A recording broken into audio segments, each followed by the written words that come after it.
आज नेपाल अगर भारत का हिस्सा होता तो सीमा की कई चुनौतियां अपने आप ही खत्म हो जाती। ऐसा वक्त भी आया था जब नेपाल को तश्तरी में रखकर पेश किया गया था, लेकिन तत्कालीन प्रधानमंत्री जवाहरलाल नेहरू ने इस मौके को गंवा दिया। इस ऐतिहासिक सत्य का खुलासा किसी और ने नहीं बल्कि पूर्व राष्ट्रपति प्रणब मुखर्जी ने अपनी अंतिम किताब में किया। प्रणब मुखर्जी की किताब द प्रेसिडेंशियल ईयर्स में लिखा गया कि नेपाल के तत्कालीन राजा त्रिभुवन वीर विक्रम शाह ने नेहरू को ऑफर दिया था नेपाल को भी भारत का एक प्रांत बना दिया जाए, लेकिन नेहरू ने इसे ठुकरा दिया। इस पुस्तक के चैप्टर 11 की हेडिंग है मेरे प्रधानमंत्री, अलग अलग स्टाइल्स, अलग अलग मिजाज। इसी चैप्टर में प्रणब मुखर्जी ने लिखा है कि अगर तब जवाहरलाल नेहरू की जगह पर इंदिरा गांधी प्रधानमंत्री होती तो इस मौके को वे नहीं छोड़ती और इसे लपक लेती। उन्होंने याद दिलाया कि इंदिरा ने सिक्किम के मामले में ऐसा ही किया था। अलग अलग सरकारों में कई प्रधानमंत्रियों के साथ काम कर चुके प्रणब मुखर्जी का कहना है कि उन सभी के काम करने के तौर तरीके अलग थे। उन्होंने शुरुआती उदाहरण ही गिनवाए हैं। लाल बहादुर शास्त्री के काम करने का तौर तरीका पूर्ववर्ती नेहरू से बिल्कुल अलग था। उन्होंने लिखा कि आंतरिक सुरक्षा, विदेश मामलों और प्रशासन को लेकर भी प्रधानमंत्रियों का अलग अलग नजरिया होता है, भले ही वो समान पार्टी से ही क्यों ना आते हों। मुखर्जी ने लिखा कि नेहरू ने नेपाल के साथ काफी डिप्लोमेटिक तरीके से व्यवहार किया। वे लिखते हैं कि नेपाल में राणाओं के शासन को राजतंत्र से स्थानांतरित किया गया। नेहरू चाहते थे कि वहां लोकतंत्र हो। नेहरू का कहना था कि नेपाल एक स्वतंत्र राष्ट्र है और उसे ऐसे ही बने रहना चाहिए। इसलिए उन्होंने राजा विक्रमवीर शाह का ऑफर ठुकरा दिया और नेपाल भारत का हिस्सा नहीं बन पाया। प्रणब मुखर्जी की इस पुस्तक को लेकर जमकर विवाद भी हुआ। उनके बेटे अभिजीत मुखर्जी ने उनके संस्मरण के प्रकाशन को लेकर आपत्ति जताते हुए इस पर कुछ वक्त के लिए रोक लगाने की मांग की थी, जबकि उसके उलट प्रणब मुखर्जी की बेटी शर्मिष्ठा मुखर्जी ने अपने भाई से बेवजह की बाधा उत्पन्न नहीं करने का अनुरोध किया है। शर्मिष्ठा ने कहा था कि उनके द्वारा व्यक्त किए गए विचार उनके खुद के हैं और किसी को भी सस्ते प्रचार के लिए इससे प्रकाशित होने से रोकने की कोशिश नहीं करनी चाहिए। पूर्व राष्ट्रपति प्रणब मुखर्जी के बेटे अभिजीत मुखर्जी ने द प्रेसिडेंशियल ईयर्स किताब को छपने से रोकने की अपील की थी। अभिजीत का कहना है कि किताब में प्रणब मुखर्जी से जुड़े जो संस्मरण लिए जा रहे हैं उनमें कुछ मोटिवेटेड हैं, इसलिए प्रकाशक से आग्रह है कि वह अपनी लिखित सहमति दिए जाने तक इसका प्रकाशन बंद कर दें। वहीं मुखर्जी की बेटी शर्मिष्ठा अपने भाई के बयान का विरोध करते हुए कहती हैं कि सस्ते प्रचार के लिए पुस्तक का प्रकाशन रोकने का प्रयास नहीं किया जाना चाहिए। अभिजीत ने यह भी कहा कि उन्होंने पुस्तक द प्रेसिडेंशियल ईयर्स का प्रकाशन रोकने के लिए इसके प्रकाशक रूपा प्रकाशन को पत्र लिखा है। अभिजीत ने रूपा प्रकाशन और इसके प्रबंध निदेशक कपिश मेहरा को टैग करते हुए ट्वीट किया कि संस्मरण के लेखक का पुत्र होने के कारण मैं आप लोगों से आग्रह करता हूं कि इस पुस्तक का प्रकाशन बंद करें। इसके प्रेरित अंशों के कुछ हिस्से मेरी सहमति के बिना मीडिया में आए हैं। उन्होंने आगे कहा कि मेरे पिता इस दुनिया में नहीं हैं, ऐसे में उनका पुत्र होने के कारण मैं पुस्तक की सामग्री का अध्ययन करना चाहता हूं, क्योंकि मेरा मानना है कि अगर मेरे पिता जीवित होते तो वह भी ऐसा ही करते। ऐसे में मैं आप लोगों से आग्रह करता हूं कि जब तक मैं इसका अध्ययन नहीं कर लेता तब तक आप लोग मेरी लिखित सहमति दिए जाने तक इस पुस्तक का प्रकाशन रोक दें। अपने भाई के ट्वीट का जवाब देते हुए कांग्रेस की राष्ट्रीय प्रवक्ता शर्मिष्ठा मुखर्जी ने कहा कि मैं संस्मरण की लेखक की बेटी के तौर पर अपने भाई अभिजीत मुखर्जी से आग्रह करती हूं कि वे पिता द्वारा लिखी गई अंतिम पुस्तक के प्रकाशन में अनावश्यक अवरोध पैदा न करें। प्रकाशन की ओर से मीडिया में जारी किए गए पुस्तक के अंशों के मुताबिक इसमें मुखर्जी ने राष्ट्रपति के तौर पर अपने अनुभवों और कांग्रेस के नेतृत्व के संदर्भ में कई बातों का उल्लेख किया है। सार्वजनिक हुए अंशों के अनुसार इसमें मुखर्जी ने लिखा कि उनके राष्ट्रपति बनने के बाद कांग्रेस राजनीतिक दिशा से भटक गई और कुछ पार्टी सदस्यों का ये मानना था कि अगर 2004 में वह प्रधानमंत्री बनते तो 2014 के लोकसभा चुनाव में कांग्रेस के लिए करारी हार वाली नौबत नहीं आती। Report news of India.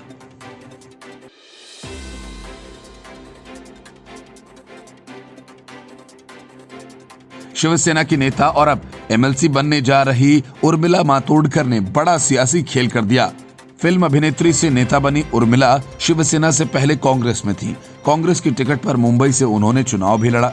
Urmila को चुनाव लड़ने के लिए कांग्रेस ने जो 50 लाख उर्मिला मातोंडकर को दिए उन्होंने वो पैसा चुनाव में खर्च ही नहीं किया। शायद उन्हें बीजेपी के गोपाल शेट्टी से चुनाव हारने का एहसास हो गया था, इसलिए उर्मिला ने कांग्रेस का वो पैसा बचा लिया। लेकिन कायदे से बचे हुए रुपए को पार्टी को वापस करने की जगह अपने पास तब तक रखा जब तक वो शिवसेना में शामिल नहीं हो गई। एमएलसी बनने के लिए उद्धव ठाकरे को खुश करना जरूरी था, इसलिए उर्मिला मातोंडकर ने कांग्रेस का ही 20 लाख रुपया सीएम राहत कोष में दान दे दिया और उद्धव ठाकरे ने खुश होकर एमएलसी के लिए उर्मिला के नाम पर मुहर लगा दी। मतलब ये कि एक तरह से उर्मिला मातोंडकर ने एमएलसी बनने के लिए 20 लाख रुपए दिए, जो उनके नहीं कांग्रेस के थे, क्योंकि मातोंडकर ने ये 20 लाख रुपए उस 50 लाख रुपए में से दान दिए हैं जो उन्हें महाराष्ट्र कांग्रेस के लोकसभा चुनाव के समय चुनाव लड़ने के लिए फंड के तौर पर दिए गए थे। चुनाव हारने के बाद उर्मिला ने कांग्रेस से इस्तीफा दे दिया था। चुनाव आयोग की गाइडलाइंस के मुताबिक उर्मिला मातोंडकर ने चुनावी खर्चे के लिए एक जॉइंट खाता खोला था। कांग्रेस नेता अशोक सूत्रले उनके साथ जॉइंट अकाउंट होल्डर थे। चुनाव आयोग के मुताबिक कोई भी उम्मीदवार चुनाव में सिर्फ 70 लाख रुपए तक की राशि ही खर्च कर सकता है। अप्रैल 2019 में महाराष्ट्र कांग्रेस ने उनके खाते में 50 लाख रुपए डाले थे। अकाउंट स्टेटमेंट के मुताबिक 30 लाख रुपए चुनाव में खर्च हो गए थे। फिर इसके बाद पिछले साल जुलाई तक खाते में बचे 20 लाख रुपए महाराष्ट्र मुख्यमंत्री राहत कोष में दान कर दिए गए। महाराष्ट्र कांग्रेस के खजांची सुरेश शेट्टी ने कहा कि उम्मीदवार को ये रकम चुनाव लड़ने के लिए दी गई थी। ये राशि पार्टी की थी। अगर कुछ भी राशि बचती है तो वह पार्टी को वापस देनी होती है। मातोंडकर को भी ये राशि कांग्रेस को लौटानी चाहिए थी। हालांकि उर्मिला मातोंडकर का कहना है कि उन्होंने ये दान महाराष्ट्र कांग्रेस के अध्यक्ष बालासाहेब थोराट से बातचीत के बाद ही तय किया था। कुछ लोग इसमें भी सियासत ढूंढ रहे हैं। ये राशि महाराष्ट्र के लोगों की भलाई के लिए दान दी गई थी। बालासाहेब थोराट ने कहा कि उर्मिला ने मुझे सूचित किया था कि उन्होंने ये राशि सीएम रिलीफ फंड में दे दी है। बता दें कि महाराष्ट्र की महाविकास आघाड़ी सरकार ने उर्मिला मातोंडकर को विधान परिषद के लिए नामित किया है। हालांकि इस पर राज्यपाल की सहमति मिलना अभी बाकी है। उर्मिला ने भले ही पैसा सीएम राहत कोष में दिया हो और बालासाहेब थोराट उनका बचाव कर रहे हो, लेकिन वो 20 लाख रुपया था तो कांग्रेस का और उसे वापस भी कांग्रेस को ही किया जाना चाहिए था। लेकिन उर्मिला मातोंडकर ने ऐसा नहीं किया।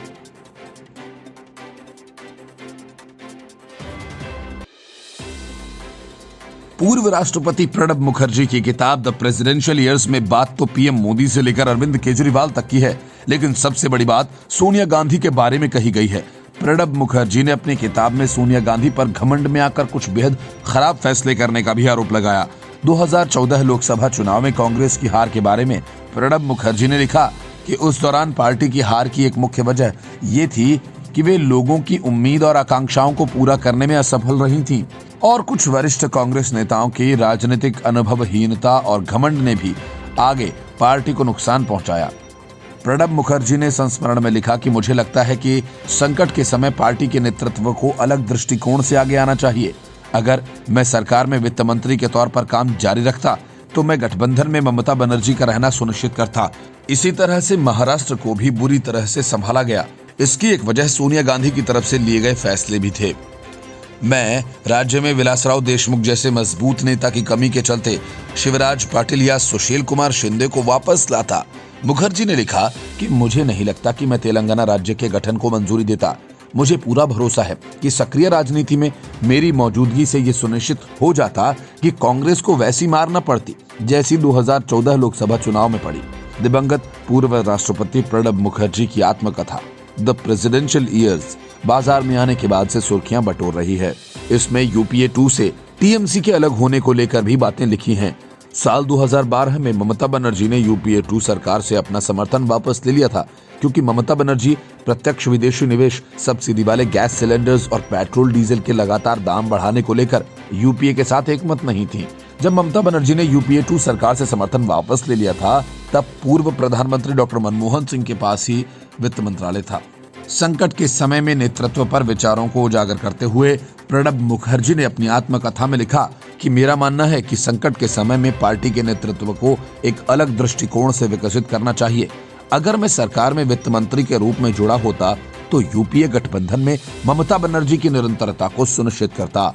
यूपीए 1 और यूपीए 2 के कार्यकाल को अलग करते हुए प्रणब मुखर्जी लिखते हैं, वास्तव में यूपीए 1 और यूपीए 2 गठबंधन में बड़ा अंतर है। 2004 में यूपीए 1 वाम दलों और समाजवादी पार्टी के समर्थन के बिना अस्तित्व में नहीं आ पाता। जब वाम दलों ने समर्थन वापस ले लिया, तब मनमोहन सिंह द्वारा लाया गया विश्वास प्रस्ताव मुख्य रूप से समाजवादी पार्टी के समर्थन से ही लोकसभा में पारित हो पाया था। आत्मकथा के एक अंश में वे लिखते हैं कि जब यूपीए 2 का गठन हुआ तो पहले के कई साथी जैसे वामपंथी, राष्ट्रीय जनता दल और जेडीयू गठबंधन का हिस्सा नहीं थे। इसके बजाय ममता बनर्जी तृणमूल कांग्रेस के 19 सांसदों के साथ गठबंधन में शामिल हुई। टीएमसी ने लंबे समय तक यूपीए 2 को अपना समर्थन जारी नहीं रखा। 2009 के लोकसभा चुनाव में, 2011 के विधानसभा चुनावों में पश्चिम बंगाल में कांग्रेस के साथ गठबंधन करने के बाद भी ममता बनर्जी ने सितंबर 2012 में यूपीए 2 में अपना महत्वपूर्ण सदस्य होने के बावजूद समर्थन वापस ले लिया। प्रणब मुखर्जी ने अपनी आत्मकथा में लिखा, लेकिन मुझे विश्वास है कि राष्ट्रपति के रूप में मेरे उत्थान के बाद पार्टी के नेतृत्व ने राजनीतिक ध्यान खो दिया। सोनिया गांधी पार्टी के मामलों को संभालने में असमर्थ थीं। वहीं डॉक्टर मनमोहन सिंह की लंबे समय तक अनुपस्थिति के कारण पार्टी ने अन्य सांसदों के साथ व्यक्तिगत संपर्क को समाप्त कर दिया। राज्यसभा में अपने दिनों के दौरान मैं मुलायम सिंह यादव और मायावती जैसे कई नेताओं के साथ घनिष्ठ संबंध विकसित करने में सफल रहा था। Bureau report, news of India. गठबंधन की सबसे कमजोर कड़ी कांग्रेस है। विधानसभा चुनावों के दौरान तो ये बात साबित हो भी चुकी है, लेकिन बात इतनी ही नहीं, कांग्रेस के नेताओं और विधायकों की पार्टी के प्रति वफादारी भी संदेह के घेरे में है। कर्नाटक से लेकर गुजरात तक कांग्रेस के विधायक ये सब दिखा चुके हैं। अब बारी बिहार की है। बिहार कांग्रेस में बड़ी टूट की संभावना है और इस बात का खुलासा किसी और ने नहीं बल्कि कांग्रेस के ही एक नेता ने किया। उनका मानना है कि कांग्रेस के 11 विधायक किसी भी वक्त पार्टी को छोड़ सकते हैं। बिहार कांग्रेस के नेता और पूर्व विधायक भरत सिंह ने यह दावा किया कि बहुत जल्द कांग्रेस के 19 विधायकों में से 11 विधायक पार्टी छोड़ सकते हैं। उन्होंने कहा कि पार्टी में बहुत जल्द बड़ी टूट होगी और 11 विधायक पार्टी छोड़ देंगे। हालांकि इस संबंध में पूछे जाने पर कांग्रेस के बड़े नेता इन संभावनाओं से इनकार करते नजर आए। भरत सिंह ने कहा कि विधानसभा चुनाव में इस बार बाहरी लोगों को टिकट दिया गया, वो पार्टी के नेता नहीं थे। इनमें से 11 उम्मीदवार जीत गए और उन्हें पार्टी से कोई मतलब है भी नहीं। ये सभी बीजेपी और जेडीयू से प्रभावित हैं, जो इन दिनों अपनी संख्या बल बढ़ाने में जुटे हुए हैं और जल्द ही पार्टी छोड़ने वाले हैं। कांग्रेस प्रदेश अध्यक्ष मदन मोहन झा पर आरोप लगाते हुए उन्होंने कहा कि उनके छुट्टी की तारीख नजदीक है, उन्हें अब अपना भविष्य नहीं दिख रहा, इसलिए वो अशोक चौधरी के रास्ते पर हैं। अशोक चौधरी जिस तरह से अध्यक्ष पद से हटने के बाद पार्टी के कुछ एमएलसीज के साथ जेडीयू में शामिल हो गए, ठीक उसी राह पर ये भी चल रहे हैं। भरत सिंह ने कहा कि विधायक जो बगावत करने की फिराक में हैं, उनके मार्गदर्शक मदन मोहन झा, अखिलेश सिंह और सदानंद सिंह हैं। राज्यपाल कोटे से अभी एमएलसी नॉमिनेशन होना है, ये सभी एमएलसी बनने की फिराक में हैं। भरत सिंह की पार्टी आलाकमान से अपील है वे बिहार में पार्टी को बर्बाद कर रहे नेताओं को बर्खास्त करें ताकि पार्टी को बचाया जा सके। वहीं उन्होंने ये कहा कि वे शुरू से ही आरजेडी के साथ गठबंधन के खिलाफ रहे। उन्होंने 1999 में ये लिखित में दिया था कि आरजेडी के साथ गठबंधन करना पार्टी के लिए आत्मघाती साबित होगा। बिहार कांग्रेस में विधानसभा चुनाव के बाद तकरार जारी है और इसी खींचतान से बचने के लिए शक्ति सिंह गोहिल ने प्रदेश प्रभारी के पद से तौबा कर ली। हालांकि शक्ति सिंह गोहिल ने अपने इस्तीफे के पीछे स्वास्थ्य संबंधी समस्याओं को बताया, लेकिन माना जा रहा है कि कई आरोपों से घिरे होने के बाद वे पार्टी में होने वाली टूट का तोहमत अपने ऊपर नहीं लेना चाहते थे। शक्ति सिंह गोहिल की जगह कांग्रेस ने भक्त चरणदास को बिहार का प्रभारी बनाया है। कांग्रेस और कम्युनिस्टों के हाथों का खिलौना बने किसान तीनों कृषि कानून को रद्द करने पर अड़े हुए हैं और सरकार किसी भी कीमत पर कानूनों को डस्टबिन में नहीं डालना चाहती। यही वजह है कि किसानों के साथ सरकार के 7वें दौर की बातचीत भी बेनतीजा रही। किसानों के कानून रद्द करने की मांग पर सरकार ने एक संयुक्त कमेटी बनाने का प्रस्ताव रखा, लेकिन किसान नेता इस पर राजी नहीं हुए। किसानों की एक ही मांग है, सरकार एमएसपी पर लिखित में आश्वासन दे और तीनों कृषि कानून रद्द करने का वादा करे। हालांकि कृषि मंत्री नरेंद्र सिंह तोमर ने साफ तौर पर कह दिया कि तीनों कृषि कानूनों को रद्द नहीं किया जाएगा।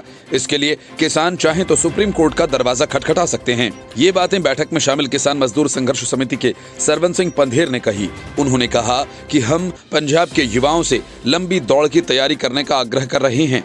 हम गणतंत्र दिवस पर एक बड़ा जुलूस निकालेंगे। दूसरी तरफ सुप्रीम कोर्ट ने किसानों के प्रदर्शन और केंद्र सरकार के 3 नए कृषि कानूनों को चुनौती देने वाली सभी याचिकाओं पर सुनवाई करते हुए सीजेआई ने कहा कि सभी याचिकाओं पर एक साथ सुनवाई की जाएगी। सीजीआई ने कहा कि कोर्ट नए कृषि कानून के खिलाफ दाखिल याचिका पर 11 जनवरी को सुनवाई करेगा। साथ ही उन्होंने कहा कि वो किसानों की समस्याओं को समझते हैं। केंद्र सरकार के 3 नए कृषि कानून को रद्द करने के खिलाफ सुप्रीम कोर्ट में याचिका दाखिल की गई है। कृषि कानूनों के खिलाफ ये याचिका वकील ML शर्मा ने दाखिल की। याचिका में वकील ने केंद्र सरकार की ओर से लाए तीनों कानूनों को खत्म करने की मांग की। याचिका में कहा गया कि नए कानून कॉरपोरेट के हितों को प्रमोट करने वाले और किसानों को नुकसान पहुंचाने वाले हैं। पिछले साल केंद्र द्वारा लाए गए 3 कृषि कानूनों को वापस लेने की मांग पर अड़े हजारों किसान बीते 1 महीने से भी ज्यादा समय से दिल्ली की सीमाओं पर डटे हुए हैं। ये गतिरोध खत्म करने के लिए केंद्र सरकार किसान संगठनों के साथ कई दौर की बातचीत कर चुकी है, लेकिन ये सभी बेनतीजा रही हैं। 7वें दौर की बैठक के बाद कृषि मंत्री नरेंद्र सिंह तोमर ने कहा कि किसानों के कानून को वापस लेने की जिद पर अड़े रहने के कारण कोई नतीजा नहीं निकल सका। तोमर का कहना था कि हम लोग चाहते थे कि किसान नेता तीनों कृषि कानूनों को एक बार क्लॉज पर बात करें। हम लोग किसी नतीजे पर नहीं पहुंच सके क्योंकि किसान नेता कानून को वापस दिए जाने की अपनी मांग पर अड़े हुए थे। केंद्र सरकार 3 नए कृषि कानून लेकर आई है, जिनमें सरकारी मंडियों के बाहर खरीद, अनुबंध खेती को मंजूरी देने और कई अनाजों और दालों के भंडार सीमा खत्म करने जैसे प्रावधान किए गए हैं। इसको लेकर किसान लगातार आंदोलनरत हैं और इन कानूनों को वापस दिए जाने की मांग कर रहे हैं। किसानों का कहना है कि ये कानून मंडी सिस्टम और खेती को पूरी तरह से प्राइवेट हाथों में सौंप देगा, जिससे किसान को भारी नुकसान उठाना होगा। किसान इन कानूनों को खेती के खिलाफ कह रहे हैं और तीनों कानून वापस नहीं लिए जाने तक आंदोलन जारी रखने की बात कर रहे हैं। वहीं सरकार का कहना है कि किसानों को विपक्ष ने भ्रम में डाला है, ये कानून उनके फायदे के लिए ही हैं।